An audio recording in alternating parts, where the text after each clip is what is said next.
उद्या महाराष्ट्राच्या विधानसभेची निवडणूक होते आणि अशा वेळेला राज्यातल्या निवडणुकीकरिता बिटकॉइन विकून पैसे जमा केल्याचं प्रकरण, घोटाळा केल्याचं प्रकरण पुढे आलंय आणि यामध्ये सुप्रिया सुळे आणि नाना पटोले यांचं नाव पुढे आलंय। खरं म्हणजे बिटकॉइनला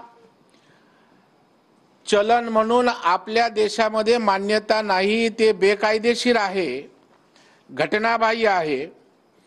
या निमित्तानं बिटकॉइन ट्रान्झॅक्शनशी आपला काही संबंध आहे का किंवा संबंध नाही, हे सुप्रिया सुळेंनी महाराष्ट्रातील जनतेला स्पष्ट करण्याची आवश्यकता आहे।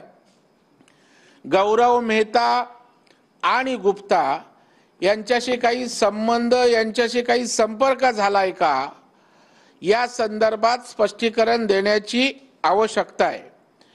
कारण जी माहिती मिळते त्यामध्ये गौरव मेहता आणि गुप्ता यांच्याशी संवाद झालेला त्या ठिकाणी आहे आणि बिटकॉइन घोटाळ्यामध्ये सुप्रिया सुळे आणि नाना पटोले यांचं नाव पुढे येतंय।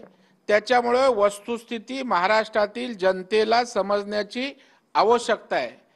कारण तो आवाज नाना पटोलेंचा, सुप्रिया सुळेंचा असल्याचं समजतंय आणि अशा वेळेला बिग पीपल कोण, अशा प्रकारचं त्या ठिकाणी त्याच्यात उल्लेख आलाय आणि त्याच्यामुळे व्हॉइस नोट मधला आवाज सुद्धा त्या ठिकाणी सुप्रिया सुळे, नाना पटोले यांच्या आवाजाशी साधर्म्य साधणारा त्या ठिकाणी आहे आणि म्हणून नाकाने कांदे सोलणाऱ्या सुप्रिया सुळेंनी या प्रकरणाशी आपला काही संबंध नाही, या प्रकरणाशी संबंध आहे का हे निवडणुकीच्या तोंडावर स्पष्ट होण्याची आवश्यकता आहे।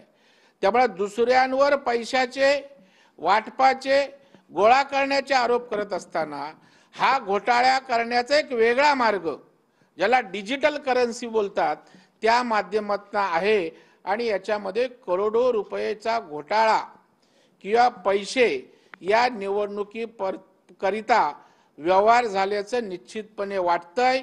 या संदर्भात तातडीनं सुप्रिया सुळेंनी महाराष्ट्रातील जनतेला स्पष्टीकरण देण्याची आवश्यकता आहे, नाहीतर बिटकॉइनच्या माध्यमातून प्रचंड पैशाचा व्यवहार झालाय, ज्याचा उपयोग या ठिकाणी मोठ्या प्रमाणावर निवडणुकीसाठी त्या ठिकाणी झाला असण्याचं किंवा होण्याची शक्यता नाकारता येत नाही।